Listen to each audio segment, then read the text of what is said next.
In order to relate to our anthroposophical movement certain current thoughts and opinions concerned with some special phenomena, I would like today to add to our considerations some incidental material. I will begin by speaking about experiments that are being made at the moment. They have a certain interest for us. During our discussions, I have often mentioned the natural scientist Moritz Benedict. His main interests are anthropology and criminology, though his scientific investigations cover a great variety of subjects. Lately he has been intensely occupied with scientific investigations into dowsing, or water divining. The war has caused great interest in this subject. Dowsing consists mainly of the use of a fork-shaped rod made of certain kinds of wood, such as hazel. The rod is held in a special way by the prongs, and when it moves, that indicates that there is either something metallic or water in the ground beneath. Moritz Benedict is certainly no dreamer. In fact, very much the opposite. He is also someone who would emphatically reject anything to do with anthroposophy, yet he has been completely absorbed in research into dowsing. His interest has been aroused partly because of war operations taking place in certain regions. His aim to set dowsing on a rational footing has led to experiments with certain types of people whom he calls, quote, darkness adapted, close quote. I will explain in a moment why he attempts to establish that each human being is asymmetric, a twofold being, in the sense that not only does the right side differ from the left, but the two sides are polar opposites. Forces in the left side relate to forces in the right, as positive magnetism relates to negative, or positive electricity to negative.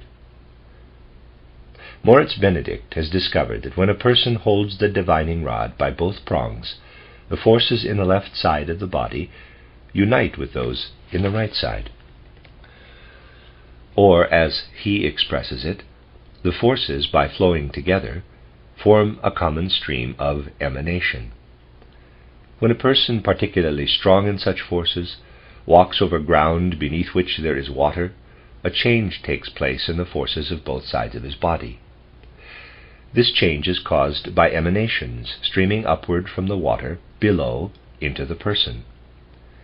It is interesting that Moritz Benedict, himself a doctor, discovers that particularly susceptible persons can become so strongly influenced that they become ill by simply walking over ground under which there is water or a metal ore.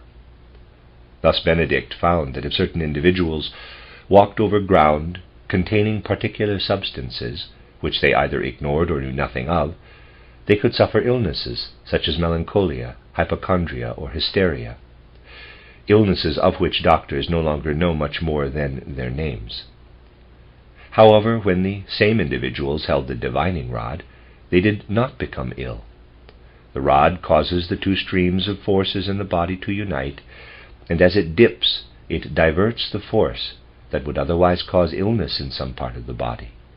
So it is a case of streams of forces being diverted from the body through the rod. The divining rod is a branch which has been carved into a fork, the way branches fork on a tree, and it is held by the two prongs. But how did Professor Benedict arrive at his conclusions? He did it with the help of certain individuals whom he calls, quote, darkness adapted, close quote. He calls them this because when they observe other people in the dark, they see colors. Experiments have established that the colors thus seen on a person's left side are different from those on his right side. Benedict had the help of two such persons in his experiments. It becomes clear that these colors, seen in a dark room, so dark that there is no possibility of ordinary physical sight, are what Benedict calls emanations. We would call them deep physical aura. In this way it was possible for Professor Benedict, with the help of darkness-adapted persons, to prove not only that human beings are asymmetric, that is, show different colors on the two sides of their body, but also that the whole color picture changes when the divining rod is held. The experiment can be carried out in a laboratory. All that is needed is a bowl with water or a piece of metal. Thus, in a room that is made dark, one can prove what causes the effect produced by the rod. It is interesting to look at some of the passages in Professor Benedict's latest publication. He says, long quote, "There exist, if only in a relatively small number, human beings who are darkness adapted. A relatively large number of this minority see many objects in darkness as luminous, but without color. A few see objects not only as luminous, but colored. Already Reichenbach declared that every human being drags about a huge covering of luminous substance, emanation. Such phenomena, both colored and colorless, have since been strictly tested by me. A great many doctors and other educated people have been observed in my darkroom by two persons who are typically darkness adapted, engineer Josef Pora and civil servant Hedwig Keindl. According to the result of these tests, there can be no justified reason to doubt the correctness of what is seen and described. The gentlemen who were tested could convince themselves that the two darkness-adapted persons saw these unexpected phenomena on the parts of the body whose specific color emanation they described. The people who are darkness-adapted and see colors will observe on a person's right side blue at the crown of the head, down over the forehead, and the rest of that half of the body. On the left side, red is seen, or by some, for example by engineer Pora, an orange-yellow. From the back, the same division and the same colors are seen. I will mention here that an enclosed electrical battery in the darkroom glowed red at the anode and blue at the cathode terminals, thus in colors analogous to those seen on the left and right side of the body.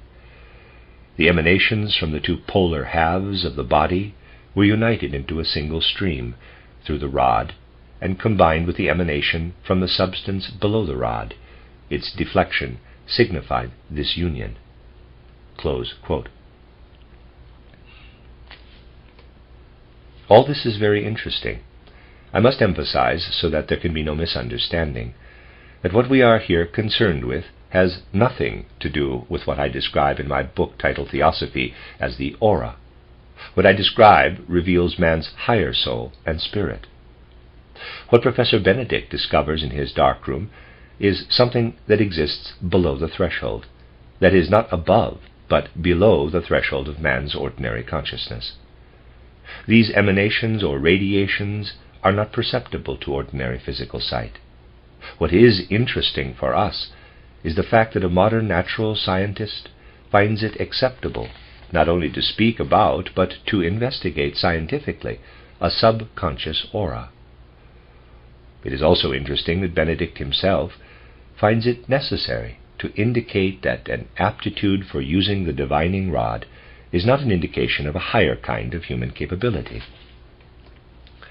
On the contrary, it is seen to be a talent connected with man's lower organization and denied to those who are intellectually developed. It is shown that the ability of certain people to make the rod dip especially strongly is connected with lower soul impulses of a kind not perceptible to the ordinary senses, at least not in the normal way. That is why Professor Benedict always needs darkness-adapted persons for his experiments. Naturally, this phenomenon comes up against opposition, but this is only to be expected. Such things always create opposition. Professor Benedict himself says on page 12 of his booklet, quote, "The simple man instinctively recognizes dowsing as a fact. The academically educated person recognizes the generally held opinion. Thus, for the former, it is simply traditional knowledge, and becomes irrefutable fact the moment he sees and feels the rod dip. The intellectual puts blinkers on and refuses to see what does not happen to fit into any compartment of his knowledge." Close quote. However, it all depends on what level someone wears his blinkers.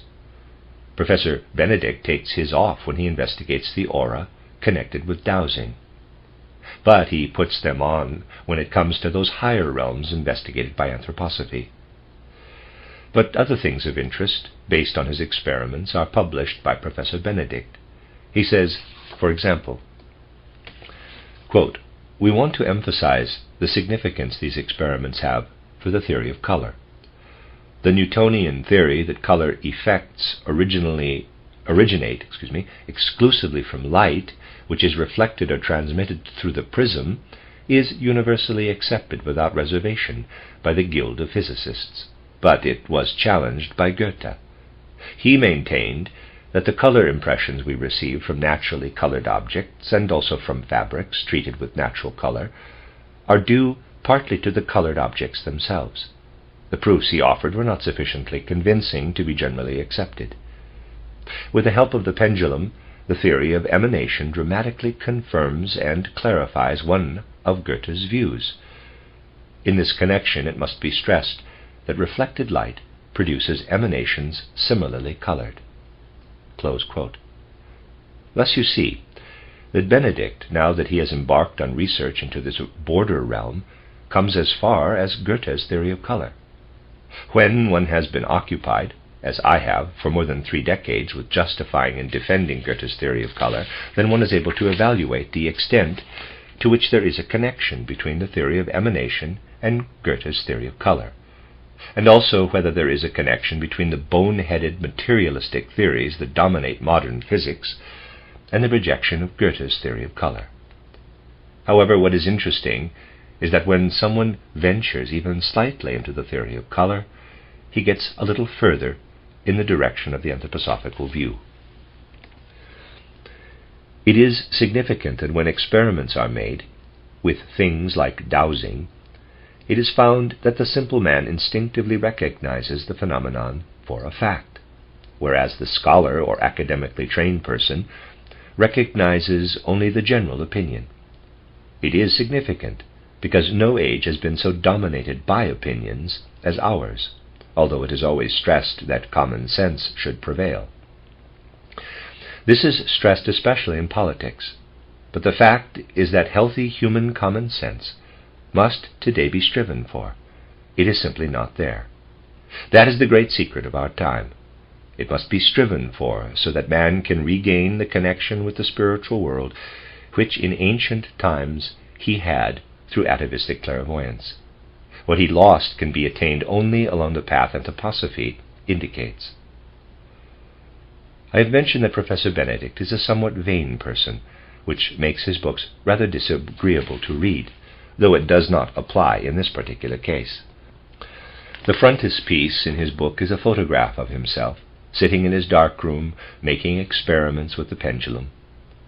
In his attempt to discover the interplay of forces between man and world, he arrives at physical auras.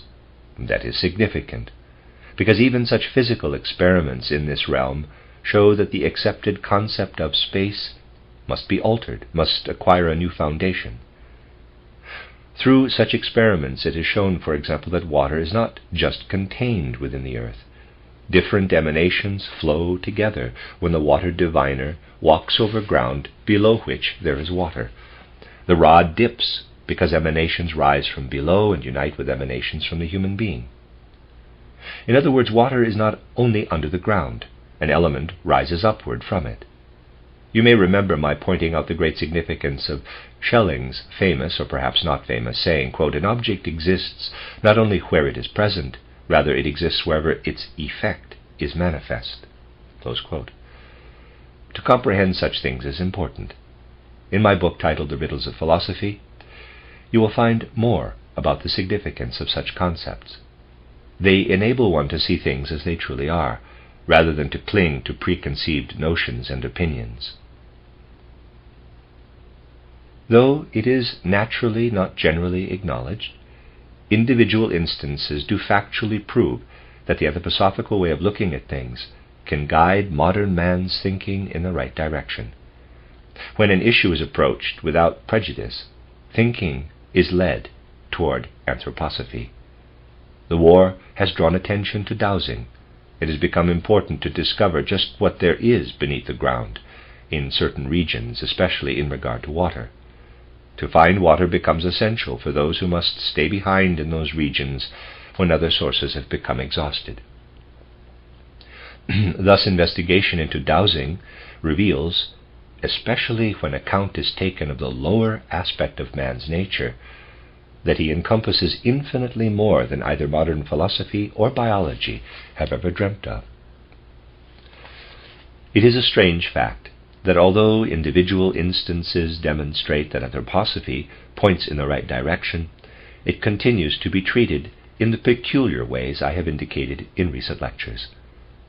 Those who have been connected with our movement for a longer period will understand why I am obliged today to speak about a literary phenomenon which can be said to be typical of the ways in which the spiritual stream that is anthroposophy is currently treated.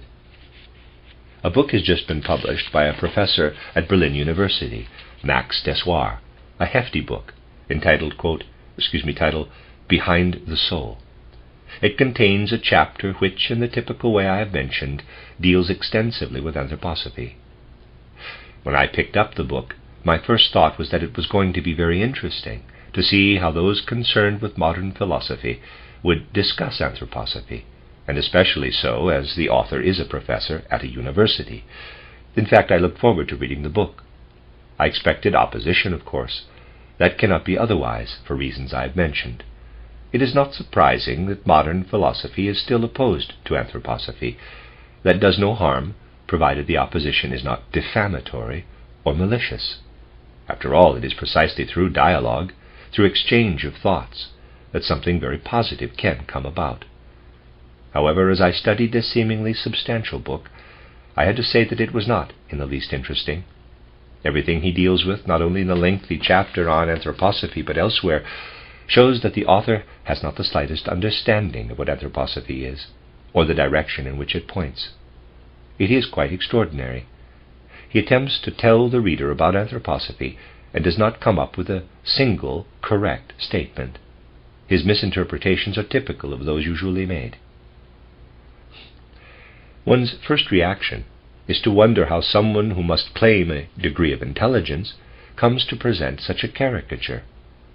He must, after all, have investigated the subject, since no decent person, you will agree, writes about something without first looking into it. On closer reading, one comes to realize that he simply has no understanding of the subjects he writes about. Everything is unbelievably distorted. In fact, so distorted that anyone who takes such matters seriously is faced with an enigma. One cannot help asking how a person who must generally be regarded as clever, at least up to a point, or he would not be a professor at a university, comes to bungle an issue to such a degree. However, when one has some experience of philology, and it is not in vain that I have worked with philologists for over 6 years at the Goethe-Schiller Archives in Weimar, then it is usually possible to put one's finger on the problem. I will start with a concrete example and clear up a particularly gross misunderstanding. Anyone who reads about post-Atlantean history in my books, for example entitled Occult Science, will know that I divide post-Atlantean time into 7 consecutive epochs, of which the 5th is the one we live in. How often have I mentioned that we live in the 5th epoch of post-Atlantean times, the first epoch being the ancient Indian, the second the ancient Persian, and so on. This you all know. Max Dessoir, having discovered these time divisions, writes, quote, "By ancient India is not meant present India, for in general all geological, astronomical, and historical designations are to be understood symbolically. The Indian civilization was followed by the ancient Persian, which was led by Zarathustra, who lived much earlier than the historical personality of that name. Other epochs followed, and we live in the 6th. Page 258, close quote. Here you have one of those gross absurdities that occur when people report what I have said.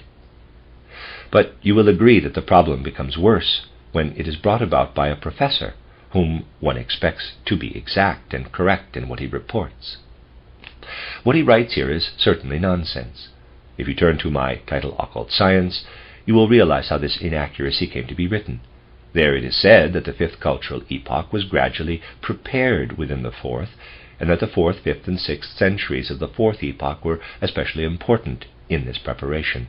The passage reads, quote, "In the 4th, 5th, and 6th centuries AD, a new civilization epoch was preparing in Europe. The actual beginning of it was in the 15th century, and we are still in it now. Intended, as it was, by slow degrees to replace the fourth, the Greco-Latin, this is the fifth post-Atlantean epoch, pages 218 to 219, close quote.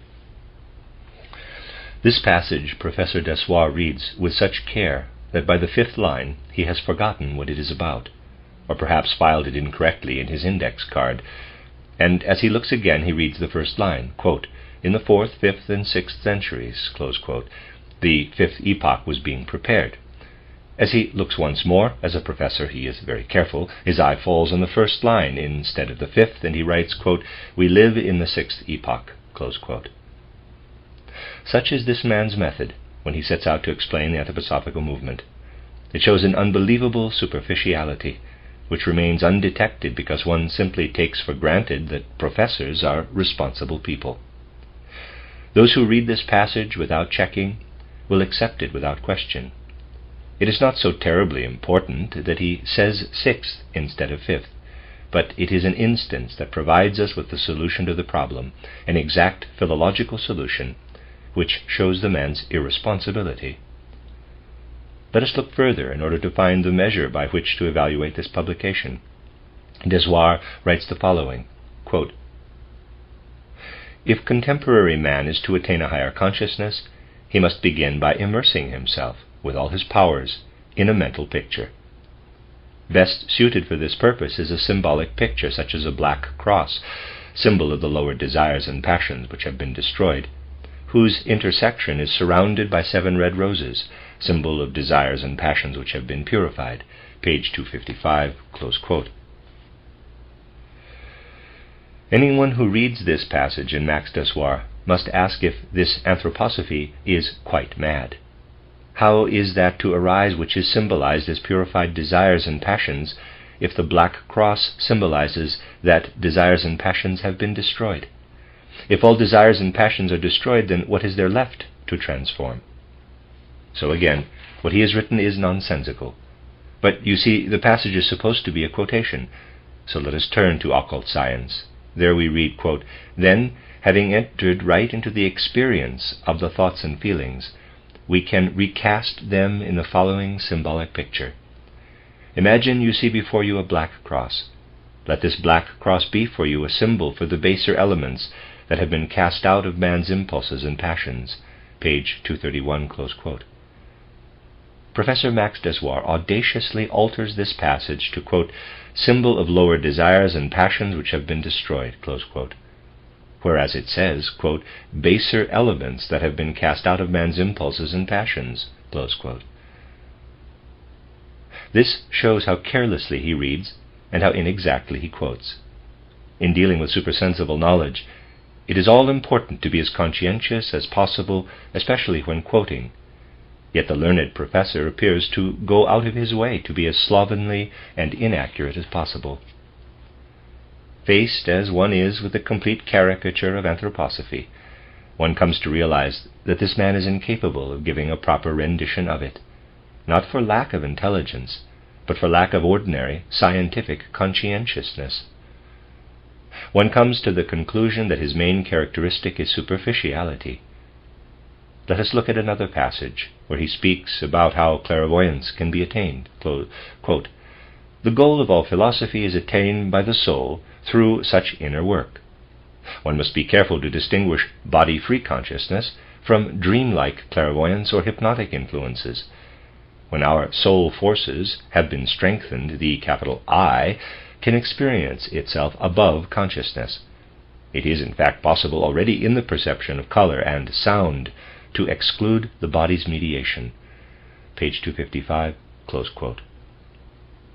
Nowhere do I say that one can exclude the body's mediation when perceiving color and sound, but that does not prevent Professor Max Dessoir from writing that I do. It can hardly be expected that such a man should understand anything. Even when he tries, he manages to misunderstand. For example, you will not find anywhere in my writings the expression, quote, cell body, close quote. Footnote, Zellenkörper, the usual translation is protoplasm, Protoplasm is often defined in biology as the living substance of a cell, or the cell material when considered apart from the cell membrane. Cell body is here used to clarify the confusion of terms in German. End footnote. That is a term that has no meaning in connection with what is said in title Occult Science, or indeed with anthroposophy in general. Nevertheless, Professor Dessoir says, quote, when, through the submersion, the spirit becomes free from the cell body, it is still not free of all corporeality, close quote. This is because, quote, the functions of the astral body are varied. It contains the patterns according to which the ether body gives the cell body its form, close quote, page 256. Nowhere do I speak of cell body, but rather of physical body. By using such a term, everything I say concerning the physical body becomes meaningless. Thus, you see that Dessoir has no understanding of the subject whatever. The following is a typical example. Quote, the recuperation one experiences after sleep can be simpler and more straightforwardly explained without resorting to an astral body. Also, unlike Steiner, we do not need to explain the falling asleep of a limb as a separation of the ether body from the physical body. Page 256, close quote. He puts the word explain in quotation marks. But let us turn to occult science, where we find, quote, when, for example, a man subjects an arm or leg to an unusual pressure, a portion of the ether body may become separated from the physical. We say then that the limb has gone to sleep. The peculiar sensation it gives is, in fact, due to the severance of the ether body. Here, too, of course, materialistic thinking can deny the invisible within the visible, maintaining that the effect is merely due to the physical or physiological disturbances induced by the excessive pressure. Page 72, close quote. You can see that it is not in the least denied that the physical pressure has an effect and causes the falling asleep of the limb. What is said is that the peculiar sensation that accompanies the experience is due to the separation of the ether body. One wonders if such people are able to read at all. Are they capable of taking in a serious book on a spiritual subject in which every detail has been carefully considered? It is not without significance that people of this kind, capable of treating a serious contemporary work in this manner, fill the professorial chairs at universities. I had hoped to present to you today an example of how one might refute objections of an earnest nature, raised against anthroposophical issues. Instead, I am obliged to show you that what we are up against are superficial people who falsify everything. Refuting serious objections would have given me great pleasure.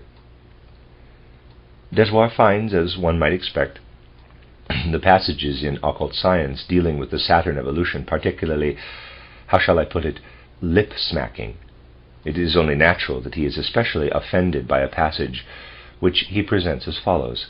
Quote, various kinds of spirits move in Saturn's environment, those of form, exousiae, of personality, archai, of fire, archangeloi, and of love, seraphim.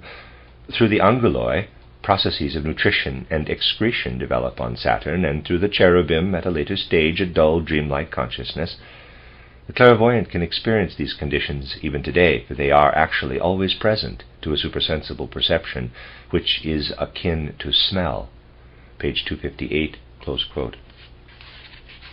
So the clairvoyant is supposed to be able to experience, by means of supersensible perception, akin to smell. In other words, clair smellers smell Saturn conditions. Now, that is something to smack one's lips over, and Dessoir cannot resist saying, quote, that the, quote, odor of sanctity and the stench of the devil is not brought to bear on this amazes me, close quote, page 256. One wonders if it would be at all possible to have a proper discussion with such a man, should the occasion arise. But let us turn to occult science, where this passage comes from, where there it reads, quote, inwardly, within Saturn, the dull human will manifests itself to the faculty of supersensible perception by effects which could be compared to smell, close quote, page 125. Thus this passage speaks of effects which can be compared with smell. Dessoir finds it necessary to alter it to, quote, "The clairvoyant experiences these conditions even today through a supersensible perception which is akin to smell," close quote, page 258. In other words, he turns a clear statement into nonsense and then proceeds to criticize his own nonsense. Nor is it said by me that processes of nutrition and excretion begin on Saturn through the anguloi. What I do say is that by the time the anguloi appear, processes of nutrition and excretion took place on Saturn. What is indicated is simultaneity. The anguloi appear and processes of nutrition and excretion begin. That these come about through the anguloi is Dessoir's version. Later he says, quote, "The Christ, or Sun Man, taught 7 great teachers," close quote. I have not been able to find to what that sentence is supposed to refer. In occult science it is clearly stated that the Sun, humanity, S-U-N, experienced the Christ as the higher I, page 191, which is obviously something quite different than saying the Christ or Sun Man. Dessoir presents things at times with great cunning, and one gets the impression that his superficiality is deliberate, and he comes close to being slanderous. For example, he remembers that I speak about forces at work in the formation of the brain during early childhood.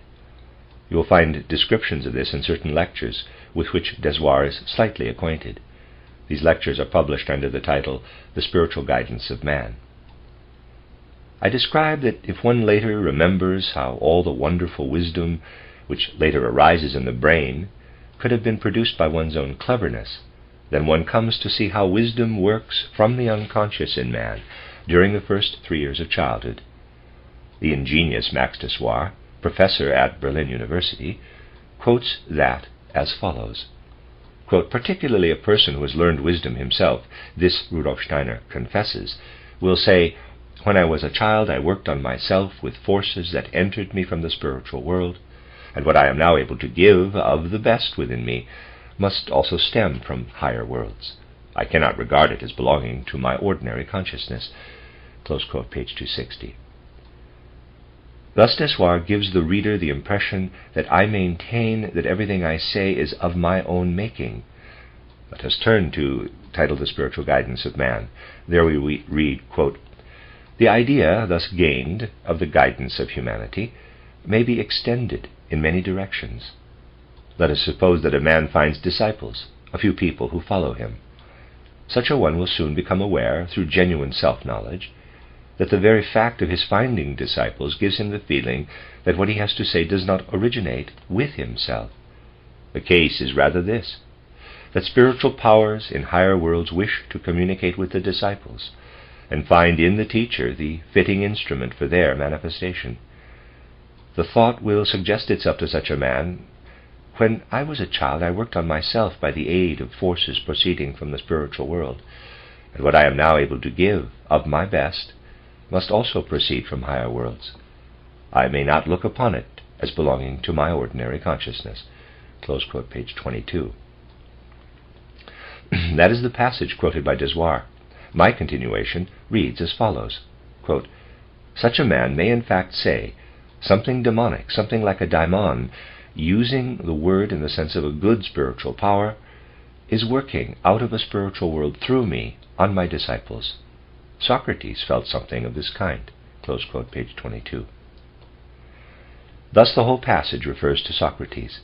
Max Dessoir, in bad taste, not to use stronger words, not only distorts completely what is said, but adds the following, quote, "Because a certain individual possesses superior knowledge, it is assumed that he is connected through tubes or wires to a spiritual world, thought of in materialistic terms.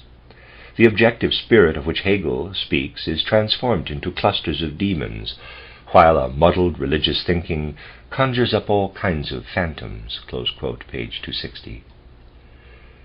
Dessoir should read the chapter on Hegel in my title Riddles of Philosophy. Then he would have to recognize that what I say about daimons refers to Socrates, who used the term. In the Riddles of Philosophy I emphasize that it could never be used with reference to Hegel. I shall show why, in this particular case, Professor Dessoir is especially tactless. What he says amounts to slander, even if it originates in superficiality mixed with all kinds of antagonistic feelings. It is truly amazing that such distorted ideas can take hold of the brain of a modern professor. For example, I describe imaginative knowledge, which is experienced pictorially, as the first stage of supersensible knowledge, just as one gains knowledge of physical things through abstract, shadow-like concepts. So one gains knowledge of facts belonging to higher worlds through imaginative knowledge. What Professor Dessoir makes of this is not very clear. When he reads that knowledge is gained by means of symbols, he thinks that the facts themselves are symbols. That is why he says earlier that, quote, ancient India is not the present India, for generally all geological, astronomical, and historical designations are to be understood symbolically, close quote, page 258. No one would think it possible for a sensible person to gain the impression from the description in occult science that ancient India is to be understood symbolically, even though the concept does not coincide with that of modern India. Because he reads that imaginative knowledge, the first stage of higher knowledge, is symbolic, he thinks that ancient India, the object of that knowledge, is itself only a symbol. This belief leads him to write, quote, Steiner has worked out a primordial past of Earth evolution, which for some reason he calls the Lemurian epoch, and places it in a country that was situated between Australia and India, thus a concrete place, not a symbol, close quote, page 261. Thus you see that Dessoir presumes that the land of Lemuria is only meant allegorically, and blames me as he finds it particularly offensive that I speak of it as real. So here he is not only superficial but stupid, though he regards himself especially clever when he ends by saying, quote, there are in these descriptions strange contradictions, though also apparent logic. There is contradiction in saying that real facts and their mutual connections have evolved out of something merely visualized and symbolic, close quote, page 263. So, according to Dessoir, when knowledge is pictorial, it can depict only pictures, and he finds it contradictory that it depicts reality. Imagine if a painter found it contradictory that his painting depicted reality and confused the one with the other. In this case, his superficiality amounts to stupidity. This is an example of how the modern world presents anthroposophy. This fat book, written by a university professor, will naturally be widely read and discussed. People will read the chapter on anthroposophy and will of course not realize that what they are reading is a caricature. The announcement appearing in all the periodicals will most likely make them think that the matter has been justly dealt with. Such book announcements are usually composed by people close to the author. This particular one states that, quote, the book deals with Kabbalistic methodology, manifest not just in the actual Kabbalah, but also in Freudian psychoanalysis, in the unproductive cleverness of certain exponents on Faust, and also in theoretical speculations concerning Shakespeare and Bacon. All these secondary sciences are analyzed, their shallowness revealed. The false doctrines of Guido von List and of Rudolf Steiner are investigated just as thoroughly and relentlessly, thus throwing light on the obscure and questionable theories of faith healers and theosophists. Close quote. So there you have an example of modern scholarship. That is the way officialdom deals with a subject that seeks to serve truth. At times the superficiality of approach by the likes of Max Dessoir reaches hitherto unscaled heights. In his publication you will find this note, quote, compare Rudolf Steiner's Occult Science, 5th edition, Leipzig, 1913. I have, in addition, consulted a long list of his other publications, close quote, page 254. I have shown, and my philological training stood me in good stead, that Max Dessoir knows none of my writings except Occult Science, the Spiritual Guidance of Man, and the, quote, the Occult Significance of Blood, close quote. He has never read the Riddles of Philosophy, to mention just one book. The long list of publications apart from Occult Science that he mentions consists of the two I have named. He continues, quote, Steiner's first production, The Philosophy of Freedom, Berlin, 1894, is merely a prelude to the actual doctrine, close quote, page 254. First production. My first book was published in 1883, some 11 years before this so-called first production. That is the kind of thing one is up against. I shall, of course, write a brochure about this chapter and also about the rest of Desoir's book. That must be done, because it is a question of putting on record for once the glaring superficiality of a so-called learned publication by demonstrating it. One must formally show that the man is incapable of observing even rudimentary standards of propriety. Nor is it a simple matter of refuting sentence by sentence what is said. Before that, all the distortions must be demonstrated. Desoir actually sets the pattern for his whole approach to the subject in his opening remarks. I am aware that, of course, no one will find anything wrong with those remarks. He says, quote, Dr. Rudolf Steiner is an altogether strange personality. He comes from Hungary, where he was born on the 27th of February, 1861, and has arrived in Weimar via Vienna, close quote, page 254. Well, the only time I have spent in Hungary was the first 18 months of my life. I do not actually come from Hungary, but from Lower Austria, and I descend from an old German family. My father was an official on the Southern Austrian Railway, operating between Wiener Neustadt and Groß-Kanitsa, which at that time was part of Kisleitania. He was employed at a station on the Hungarian line at Kraljevec, where I happened to be born and where I lived for 18 months. In Kirchner, it naturally reads, quote, born in Hungary, close quote, and that is Desoir's source of information. I know that people who are always ready to excuse lack of conscientiousness will say, well, how could the man know otherwise when it is printed in Kirchner? However, a German professor of philosophy should not have such an easy-going attitude. It is true that Kirchner gives the place of birth, but it is well known that someone can be born in one place but originate from quite another.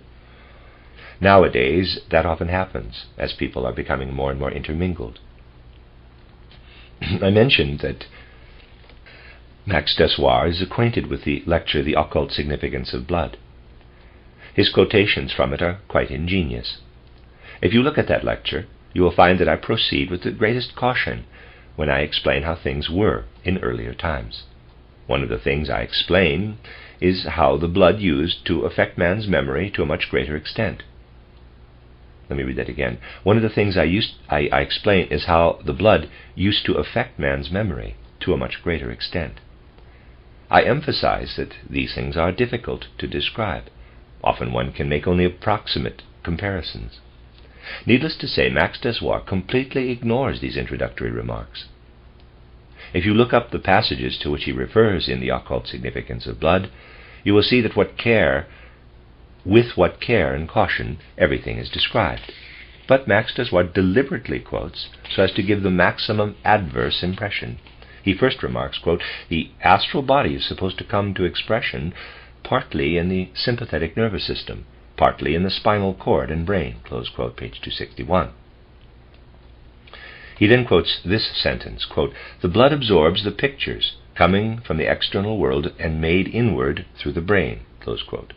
He then remarks further, quote, this colossal disdain for everything factual is combined with the equally unprovable and incomprehensible assertion that prehistoric man remembered, in the pictures received by his blood, not only his own but his ancestors' experiences, close quote, page 261. It is inexcusable to hoax the reader by abbreviating what has been explained with great care, in such a way that it is rendered meaningless.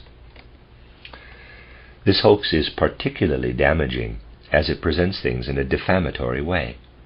Yet what is the good professor quoting? Simply the fact that what is inherited from his forebears, through the blood, man experienced under earlier and different conditions as memory. This Max Desoir finds particularly objectionable. Yet I would like to draw your attention to one of Desoir's own assertions, which is most interesting.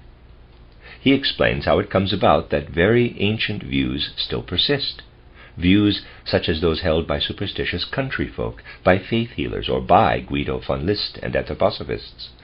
This he attempts to explain by saying, quote, already from such examples can the conclusion be drawn that primitive thought forms continue to live in occult research. Admittedly, this theory of a residue does not in itself provide a conclusive refutation of occultism.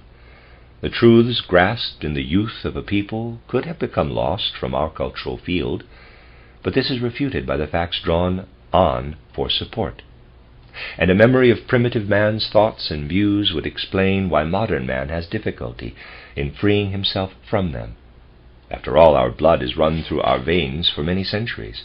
Its pulse beat is not always regular. It often becomes arrhythmical, as it once was. Close quote, page 11. In other words, when Dessoir finds in anthroposophy that our ancestors' blood runs in our veins and constitutes a kind of memory, then that is a matter for ridicule. But when he himself finds the idea useful, then it is acceptable. This is typical of Max Dessoir, professor at Berlin University. Those acquainted with my writings on Goethe will know of a strange book which I have always emphatically rejected, titled Sphinx Locuta Est by F.A. Louver. It is a dreadful book which sets out to explain Goethe's Faust by means of Kabbalism. Dessoir speaks first about Kabbalism itself, Kabbalism maybe. What he says about it would lead us too far, as he does not understand it at all. In dealing with modern Kabbalism, he brings up Louver's Sphinx Locuta Est, which contains juicy bits for him to get his teeth into. This is what he has to say. Quote, spiritual forces appear in various places as allegoric figures. The earth spirit, truly the most obscure figure, is the spirit of the whole Faust plain, for earth represents plain or glade. Gretchen represents naivete, the black poodle negative proof, and so on. With this in mind, let us look at the scene at the gates. When Faust symbolizes speculating reason, he resides in the head. Thus the brain represents the city, and the dark cavern of the gate represents a mouth from which come audible utterances of the spirits escaping into the open. These are represented by various strollers, but not heard at this point. They are described in detail in the second part as the harbinger's wand. The poem as such is represented by soldiers. The castle, seat of thought, and maidens, feelings, must yield to the poem, soldiers. The trumpets, tones, in the poem are sounded to indicate both joy and destruction. The middle-class girl, Agatha, represents folk song, and the beloved, one of the soldiers, unites with the folk song, Agatha. Thus words and song form a pair. At the side of the folk song, Agatha, appears a student representing the ballad called Curly Head, and with them a second student representing the refrain. Apart from the figures already mentioned, there also appear the following audible utterings coming from the gate, mouth. Request, command, distortion, chatter, consent, quarrel, question, politics, promise, and apology. Close quote, page 222. Thus Louver, who sees the whole Kantian philosophy represented in Goethe's Faust, provides Dessoir with plenty to make fun of. Dessoir goes on to ridicule Edwin Bormann and his Shakespeare-Bacon theory, demonstrating what nonsense they have produced by means of Kabbalism. He then cites, in very bad taste, 3 poems by Stefan George. After that he brings up race mysticism as expounded by Guido von List. I knew Guido von List when he was still a reasonable person and had written his novel Carnuntum, but our only connection was when he sent me an essay in the early 1880s when I was still publishing, titled Lucifer Gnosis.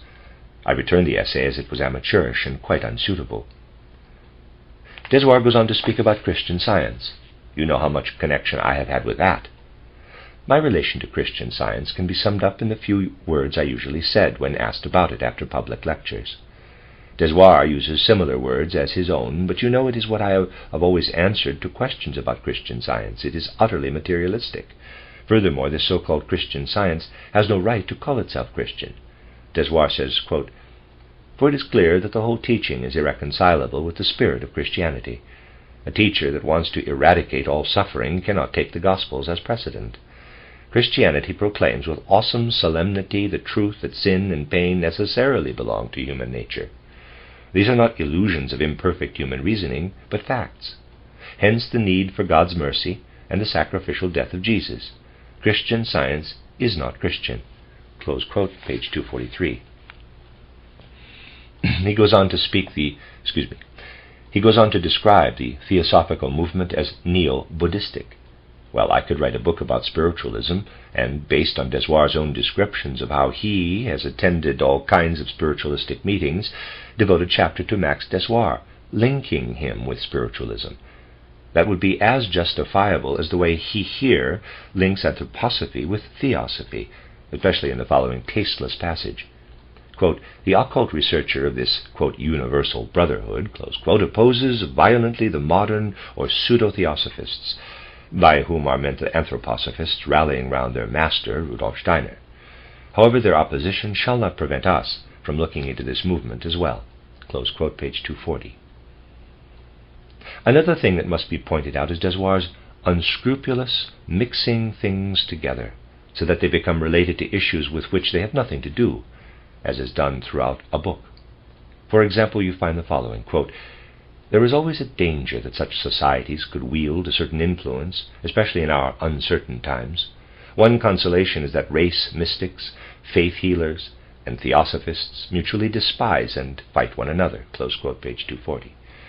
I ask you, my dear friends, have I ever fought anyone unless I was first attacked? What is said here is an example of the untruthfulness that permeates the book. You can test for yourself whether any of those mentioned have been attacked by me. Race mysticism I have never opposed, because I consider it too silly to be worth the effort. I have never said anything about faith healing except what is conveyed by the two passages just mentioned. Desoir is certainly a special case. I cannot today go into all the things he maintains to have experienced in various spiritualist sessions. These experiences have enabled Desoir to write a book which is simply an elaboration of all kinds of sensations. The question is how a person comes to write a book that is really quite mad. Going through the remaining chapters, one comes to the sad conclusion that the man who is supposed to be a specialist, writing about his special subject, knows nothing about it. How can a professor of philosophy such as Max Desoir come to write a passage like the following?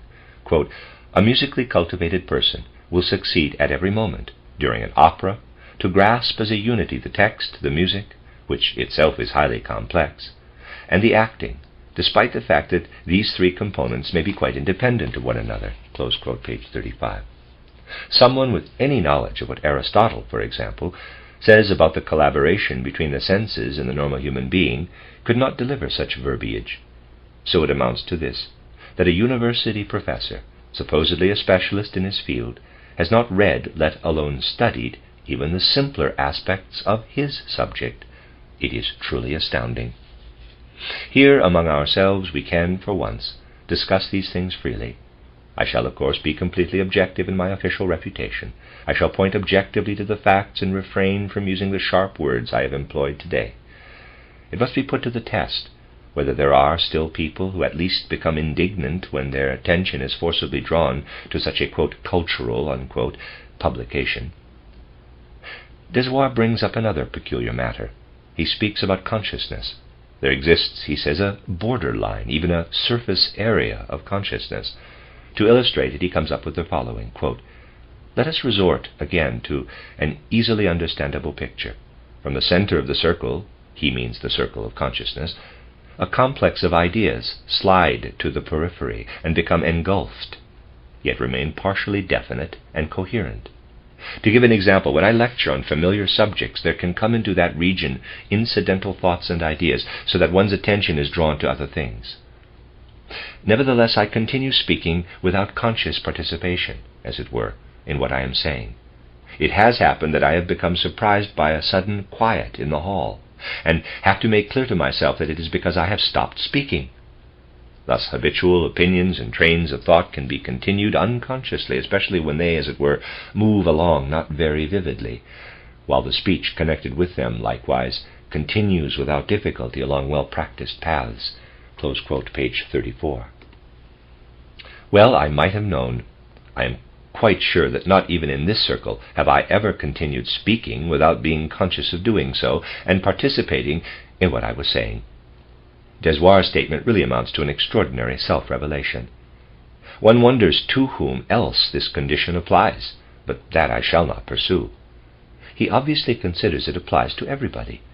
As he at times gives lectures without participating in what he is saying, one can perhaps assume that he also continues to write page after page without participating in what he is writing. That would indeed explain a few things. But in fact the whole book appears to have been written in a state of semi-consciousness. Perhaps the professor wrote it in a kind of trance, and that is the explanation for the insidious superficiality. When one is committed to establishing a spiritual movement in the modern world, one certainly meets with things that are neither easy to bear nor to deal with. I found it necessary today to draw your attention to two of the ways in which anthroposophy is received. On the one hand, I wanted to give a brief description of how someone who takes only a few steps in the right direction moves toward anthroposophy. On the other hand, I wanted to show how anthroposophy is dealt with by those who are officially appointed to represent scientific and philosophical viewpoints and are consequently taken seriously. Well, anthroposophy will struggle through on its own. But let us be clear that in a man like Max Dessoir, we are dealing with someone who, apart from being utterly superficial, is also rather ridiculous. After this digression, I hope next time we can proceed and enter more deeply into our present considerations.